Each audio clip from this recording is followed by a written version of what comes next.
ಗುರುರ್ಬ್ರಹ್ಮ ಗುರುರ್ವಿಷ್ಣು ಗುರುರ್ದೇವೋ ಮಹೇಶ್ವರ ಗುರುರ್ ಸಾಕ್ಷಾತ್ ಪರಬ್ರಹ್ಮ ತಸ್ಮೈ ಶ್ರೀ ಗುರವೇ ನಮಃ. ಚಿದಂಬರ ನಮಸ್ತೆಸ್ತು ಚಿಂತಿತಾರ್ಥ ಪ್ರದಾಯಿನೇ ಔದುಂಬರ ಸದಾವಾಸ ಚಿದಂಬರ ನಮೋಸ್ತುತೆ. ಎಲ್ಲ ಆತ್ಮಜ್ಯೋತಿಗಳಿಗೆ ಸಾಷ್ಟಾಂಗ ಪ್ರಣಾಮ. ಇಂದಿನ ಕರುಣಾಪರ ಭಂಗವನ್ನು ನೋಡೋಣ. ಕರುಣೆಯಿಂದ ಭಕ್ತಿಯಿಂದ ಅವನನ್ನು ಬೇಡ್ಕೋಬೇಕಂತಪ್ಪ. ನಾನು ಅಜ್ಞಾನಿ ಇದ್ದೀನಿ, ನನ್ನನ್ನು ನಿನ್ನ ಪದರಿಗೆ ಹಾಕೋ, ನನಗೆ ತಿಳಿತು ನಿನ್ನ ಹೊರತ ಕರ್ತಾಧರ್ತ ಯಾರೂ ಇಲ್ಲ ಪರಮಾತ್ಮ ಅಂತ ಕರುಣೆಯಿಂದ ಅವನ ಮನಸಾರೆ ಪ್ರಾರ್ಥನಾ ಮಾಡಬೇಕಂತೆ. ಏನಂತಾರಪ್ಪ ರಾಜಾರಾಮ್ ಮಹಾರಾಜರು, ಈ ದೇಹ ಅಹಂಕಾರವನ್ನು ಬಿಡಿಸಪ್ಪ ಅಂತ ಈ ಅಭಂಗದಲ್ಲಿ ಹೇಳ್ತಿದ್ದಾರೆ ಅವರು. ದೇಹ ಅಭಿಮಾನ ಇರೋದಕ್ಕೆ, ದೇಹದ ಮೇಲೆ ಮಮತ್ವ, ನಾನು ಈ ದೇಹ ಈ ಭಾವನೆಯಿಂದ ಇರೋದಕ್ಕೆ ನನಗೆ ಸಂಸಾರದ ಪಸಾರ, ವ್ಯಥೆ, ದುಃಖ ಎಲ್ಲ ಆಗಿದೆ. ಇದಕ್ಕೆ ಜೋಡಣೆಗೆ ಮನಾಚೆ ಶ್ಲೋಕದಲ್ಲಿ ಒಂದು ಇದಿದೆ, ಶ್ಲೋಕ ಇದೆ, 12ನೇ ಶ್ಲೋಕ. ಏನಪ್ಪ, ಇವತ್ತೇ ಕೂಪ್ಗಡ್ಡಿ ಮಹಾರಾಜರು ಅದನ್ನು ನಮಗೆ ಬೋಧನೆ ಮಾಡಿ ಹೇಳಿದ್ರು. ಮನಾ ಮನಸಿ ದುಃಖ ಆಣು ನ ಕೋರೆ, ಮನಾ ಸರ್ವಥಾ ಶೋಕ ಚಿಂತಾ ನ ಕೋರೆ, ವಿವೇಕೆ ದೇಹೆ ಬುದ್ಧಿ ಸೋಡು ನಿದ್ಯಾವಿ, ವಿದೇಹಿ ಪಣೆ ಮುಕ್ತಿ ಭೋಗಿ ತಜಾವಿ. ಏನು ವಿದೇಹಿ ಪಣ ಅದು ವಿಠಾಬಾಯಿ ಹೇಳ್ತಾರೋ ಅದನ್ನೇ ಇಲ್ಲಿ 12ನೇ ಶ್ಲೋಕದಲ್ಲಿ, ಮನಾಚೆ ಶ್ಲೋಕದಲ್ಲಿ ಸಮರ್ಥ ರಾಮದಾಸರು ಬೋಧನೆ ಮಾಡ್ತಾರೆ. ಏನಪ್ಪ, ದೇಹ ಬುದ್ಧಿ ಅಂದರೆ ಏನು, ದೇಹ ಅಹಂಕಾರ ಅಂದರೆ ಏನು, ದೇಹಾಭಿಮಾನ ಅಂದರೆ ಏನು, ನಾನು ದೇಹ, ನಾನು ಈ ದೇಹ ಅಂತ ದೃಢವಾಗಿ ಭಾವನೆ ಆಗಿಬಿಟ್ಟಿದೆ. ಯಾವ ಅವಸ್ಥೆಯಲ್ಲಿ ಈ ದೇಹನೇ ಮರ್ತೋಗ್ಬಿಟ್ಟಿರ್ತಾನೋ ಮನುಷ್ಯ, ದೇಹಕ್ಕೆ ಏನಾದ್ರು ಆಗ್ತಿರತ್ತೆ, ಅವನ ಪಾಡಿಗೆ ಅವನು ಇರ್ತಾನೆ, ಸಾಕ್ಷಿತ್ವದಿಂದ ನೋಡ್ತಿರ್ತಾನೋ ದೇಹಕ್ಕೇನೋ ನೋವು ಆಗ್ತಿದೆ, ಆಯ್ತಪ್ಪ ಗುಳಿಗೆ ತಗೊಂಡ ತನ್ನ ಪಾಡಿಗೆ ತಾನು ಹರಿ ಅಂತ ಕೂತ್ಕೊಂಡ. ಅದಕ್ಕೇನಂತಾರಪ್ಪ ವಿದೇಹತನ. ಅಂದರೆ ನಾನು ಈ ದೇಹ ಅಲ್ಲ, ನಾನು ಆತ್ಮಸ್ವರೂಪನಾಗಿದ್ದೇನೆ. ನೀನು ಆತ್ಮಸ್ವರೂಪ ಇದೆಯಾ ಅಂತ ಯಾರು ಹೇಳ್ತಾರೆ ನಮಗೆ ಬಂದು? ಸದ್ಗುರು ಬಂದು ಹೇಳ್ತಾನೆ, ನೀನು ದೇಹ ಅಲ್ಲಪ್ಪ, ದೇಹ ಅಂದ್ಕೊಂಡು ಅದಕ್ಕೆ ಅಂಟ್ಕೊಂಡು ಇಷ್ಟು ಕಷ್ಟಪಡ್ತಿದ್ಯಾ, ದ್ವಂದ್ವದಲ್ಲಿದೆಯಾ, ದೇಹ ನಾನು ಅಲ್ಲ ಅಂತ ಬಿಟ್ಟಾಕು, ನೀನು ಆತ್ಮಸ್ವರೂಪನಾಗಿದ್ಯಾ. ಅವಾಗ ಏನಾಗತ್ತೆ, ನೀನು ಆತ್ಮಸ್ವರೂಪನಾದನೇ ದೇಹವನ್ನು ನೋಡ್ತೀಯ. ಓ, ಈ ದೇಹಕ್ಕೇನೋ ಕಷ್ಟ ಇದೆ, ಪ್ರಾರಬ್ಧದಿಂದ ಈ ದೇಹಕ್ಕೇನೋ ಭೋಗ ಬಂದಿದೆ, ಅಲ್ಲೇನೋ ಕೆಲಸ ಆಗ್ತಿಲ್ಲ, ಏನೋ ಯಾರೋ ಜಡ್ಡು ಬೇನೆ ಆಗಿದೆ, ಇಂಥದ್ದೆಲ್ಲ ನೀನೇನು ಮಾಡ್ತೀಯ, ಅವಾಗ ನೀ ಕೇವಲ ನೋಡ್ತೀಯ ವಿನಃ ಅದರಲ್ಲಿ ಆಸಕ್ತನಾಗಲ್ಲ, ಸಿಕ್ಕಾಕೊಳ್ಳೋದಿಲ್ಲ. ಅದಕ್ಕೆ ಭಗವಂತ ನಮಗೇನು ಕೊಟ್ಟಿದ್ದಾನೆ, ವಿವೇಕ. ಆ ವಿವೇಕದಿಂದ ಏನಾಗತ್ತಪ್ಪ, ವಿವೇಕ ಕೊಟ್ಟಿಯ ನಮಗೆ ಭಗವಂತ. ವಿವೇಕನ ಉಪಯೋಗಿಸಪ್ಪ, ಜಾಗೃತ ಮಾಡ್ಕೋ. ಅದಕ್ಕೆ ಹಿಂದಿಂದ ಯೋಚನೆ ಮಾಡಬೇಡ, ಮುಂದಿಂದ ಯೋಚನೆ ಮಾಡಬೇಡ, ಇವತ್ತಿನಲ್ಲಿ ಬದುಕು. ಮನಸ್ಸಿನ ಶಕ್ತಿನ ವಿನಾಕಾರಣವಾಗಿ ವೇಸ್ಟ್ ಮಾಡಬೇಡ. ಆವಾಗ ನಿನಗೆ ಆನಂದ ಏನು ಅಂತ ಉಪಭೋಗ ಮಾಡ್ಲಿಕ್ಕೆ ಬರುತ್ತೆ ಅಂತ 12ನೇ ಶ್ಲೋಕದಲ್ಲಿ ಹೇಳಿದ್ರು. ಇವತ್ತು ಅದನ್ನು ಬೋಧನೆ ಮಾಡಿ ಕೂಪ್ಗಡ್ಡಿ ಮಹಾರಾಜರು ನಮಗೆಲ್ಲರಿಗೂ ಎಷ್ಟು ಅರ್ಥೈಸಿ ಮಾತನ್ನು ಹೇಳ್ಕೊಟ್ರಪ್ಪ.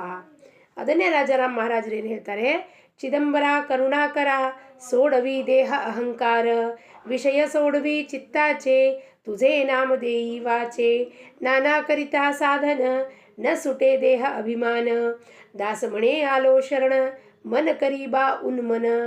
ಉನ್ಮನಿ ಅವಸ್ಥಾ ಅಂದರೆ ವಿದೇಹ ಸ್ಥಿತಿ, ಉನ್ಮನಿ ಅವಸ್ಥಾ ವಿದೇಹ ಸ್ಥಿತಿ ಎಲ್ಲವೂ ಒಂದೇ.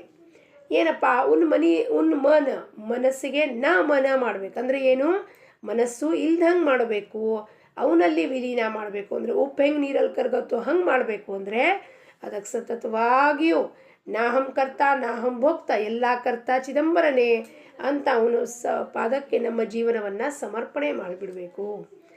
ಎಂಥ ಸಮರ್ಪಣಾ ಭಾವನೆ ಅಂದರೆ ಏನಪ್ಪ, ಒಂದು ಘಟನೆ ನನ್ನ ಫೇವರ್ನಲ್ಲಿದೆ, ಅದಕ್ಕೆ ನನಗೆ ಭಾಳ ಸಂತೋಷ ಆಗುತ್ತೆ. ಓ, ಎಲ್ಲ ಚಿದಂಬರನ್ ಕಂಡ್ರಿ, ಚಿದಂಬರನ್ ಕೃಪೆ ಅಂತ. ಇನ್ನೊಂದು ಘಟನೆ ಅನ್ಫೇವರೇಬಲ್ ಆಯಿತು ಅಂದ ಕೂಡಲೇ, ಇದಲ್ರಿ ನೋಡ್ರಿ ಹೆಂಗೆ ಮಾಡಿಟ್ಟೆ ಅಂತ ಚಿದಂಬರ ನಮ್ಮ ಜೀವನದಲ್ಲಿ ಅಲ್ಲ. ಅಪ್ರಿಯ ಇರಲಿ ಪ್ರಿಯ ಇರಲಿ, ಒಳ್ಳೇದಿರಲಿ ಕೆಟ್ಟದಿರಲಿ, ಮಂಗಳ ಇರಲಿ ಅಮಂಗಳ ಇರಲಿ, ಮಾನ ಇರಲಿ ಅಪಮಾನ ಇರಲಿ, ಎಲ್ಲವೂ ಚಿದಂಬರ ನಿನ್ನ ಇಚ್ಛೆಯಂತೆ ನಡೀತೀಯಪ್ಪ. ಅದಕ್ಕೆ ಸರ್ವ ಸಮರ್ಪಣಾ ಭಾವ ಶರಣಾಗತಿ ಅನ್ನೋದು. ನಮ್ಮ ಶರಣಾಗತಿ ಹೆಂಗಿದೆ, ಅದು ಸಮಯಕ್ಕೆ ತಕ್ಕಂಗೆ ಅಪರ್ಚುನಿಸ್ಟ್ ಇದ್ದಂಗಿದ್ದೀವಿ ನಾವು. ಯಾವತ್ತು ನಮ್ಮ ಫೇವರ್ನಲ್ಲಿ ಮಾತಾಗುತ್ತೋ ಅವಾಗ ನಾವು ಎಲ್ಲ ಚಿದಂಬರಂದಪ್ಪ ಸದ್ಗುರು ಕೃಪಾ ಅಂತೀವಿ. ಯಾವತ್ತು ಅದು ನಮ್ಮ ಫೇವರ್ನಲ್ಲಿ ಆಗಲ್ವೋ ಅವತ್ತು ಬೇರೆಯವ್ರ ಮೇಲೆ ದೋಷ ಹೊರಿಸ್ಲಿಕ್ಕೆ ಶುರು ಮಾಡ್ತೀವಿ ನಾವು. ಬೇರೆಯವ್ರ ಮೇಲೆ ದೋಷ ಹೊರಿಸೋ, ಇವರಿಂದ ನನ್ನ ಜೀವನದಲ್ಲಿ ಹಿಂಗಾಯಿತು, ಇವರಿಂದ ನನಗೆ ಹಿಂಗಾಯಿತು ಅಂತ. ಅಲ್ಲಿ ತನಕ ಎಲ್ಲ ಚಿದಂಬರನ ಕೃಪೆ ಅಂತಿರ್ತೀವಿ. ಅದಕ್ಕೆ ಈ ಒಂದು ದ್ವಂದ್ವವನ್ನು ಬಿಟ್ಟು ಹಾಕಿ ನಮ್ಮ ಅನುಕೂಲಕ್ಕೆ ತಕ್ಕಂಗೆ ಭಗವಂತನ ಬಳಸ್ಕೊಳ್ಳೋದನ್ನು ಬಿಟ್ಟು ಬಿಡಬೇಕು. ಚಿದಂಬರ ಕರುಣಾಕರ ಸೋಡವಿ ದೇಹ ಅಹಂಕಾರಿ, ಅಹಂಕಾರವನ್ನು ಬಿಡಿಸೋ.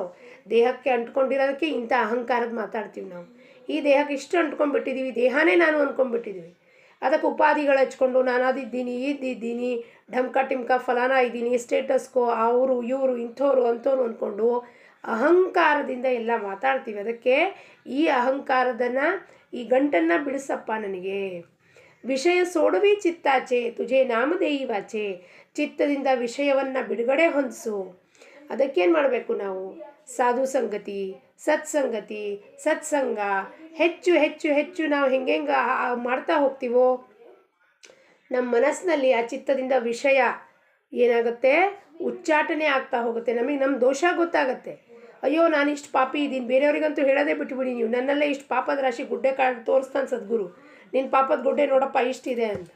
ಅವಾಗ ನಮಗೆ ನಾಚಿಕೆ ಬರ್ತದೆ, ಅಯ್ಯೋ ನಾನು ಇಷ್ಟು ದೋಷಿ ಇದ್ದೀನಾ, ಚೀಚಿ ಚೀಚಿ ನನ್ನನ್ನು ನೋಡ್ಕೊಂಡ್ರೆ ಕನ್ನಡದಲ್ಲಿ ನೋಡ್ಕೊಳ್ಳೋದು ನನಗೆ ಹೇಸಿಗೆ ಬರುತ್ತೆ. ಅವಾಗ ನಾನು ಹಿಂಗಿದ್ದೀನ, ಬೇರೆಯವ್ರಿಗೆ ಹೇಳೋಕ್ಕಿಂತ ಮುಂಚೆ ಇಲ್ಲಿ ಫಸ್ಟ್ ನಾನು ನನ್ನನ್ನು ನೋಡ್ಕೋಬೇಕು. ಹೇಸಿಗೆ ಬರುತ್ತೆ. ಅವಾಗ ನಮ್ಮನ್ನು ನಾವು ನೋಡಿಕೊಂಡ್ರೆ ನಾನು ಬರೀ ಬಾಯಲ್ಲಿ ಇಲ್ಲಿ ಒಂದು ಝಂಡ ಹಿಡ್ಕೊಂಡು ಹೋಗ್ಬಿಡ್ತೀನಿ, ಅದು ಮಾಡ್ತೀನಿ ಇದು ಮಾಡ್ತೀನಿ, ಇದನ್ನೆಲ್ಲ ಮಾಡ್ತಿದ್ದೀನಿ ಅಂತ ಅದನ್ನು ತೋರಿಸೋದು, ಫೋಟೋ ಹಾಕೋದು, ಇದೆಲ್ಲ ಏನಿದೆಪ್ಪ? ದೇಹಾಭಿಮಾನಕ್ಕೆ ಸಂಬಂಧಪಟ್ಟಿದ್ದು. ತುಜೆ ನಾಮ ದೇಯಿ ವಾಚೆ. ಹಂಗಂದರೆ ಅದನ್ನೆಲ್ಲ ಫೋಟೋ ಹಾಕಬಾರ್ದೇನ್ರಿ? ಹಾಕಬೇಕು. ಅದು ಯಾವಾಗ ಹಾಕಬೇಕಪ್ಪ?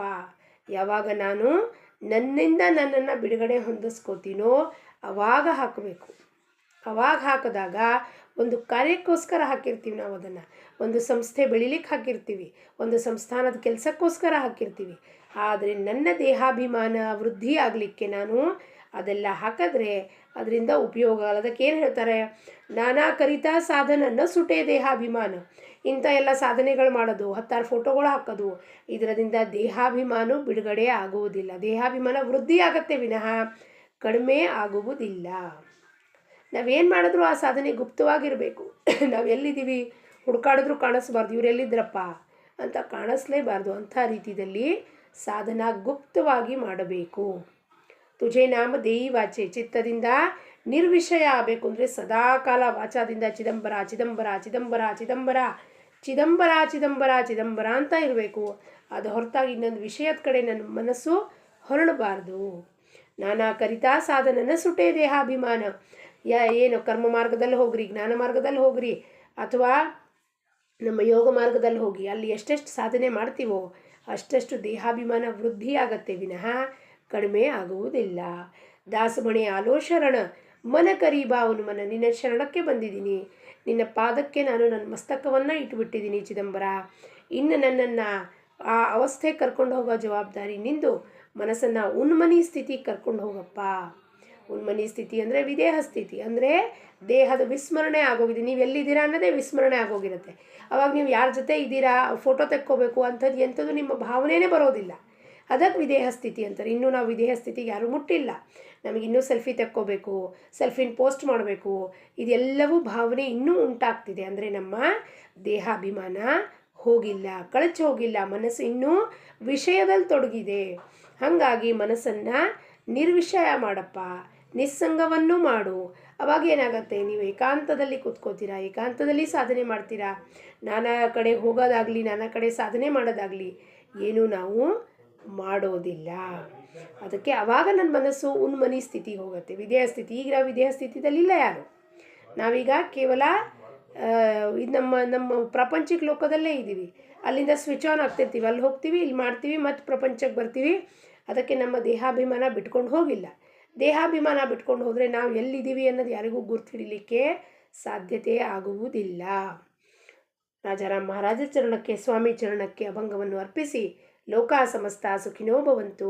ಸದ್ಗುರು ಚರಣಾರವಿಂದಾರ್ಪಣಮಸ್ತು. ಜೈ ಚಿದಂಬರ.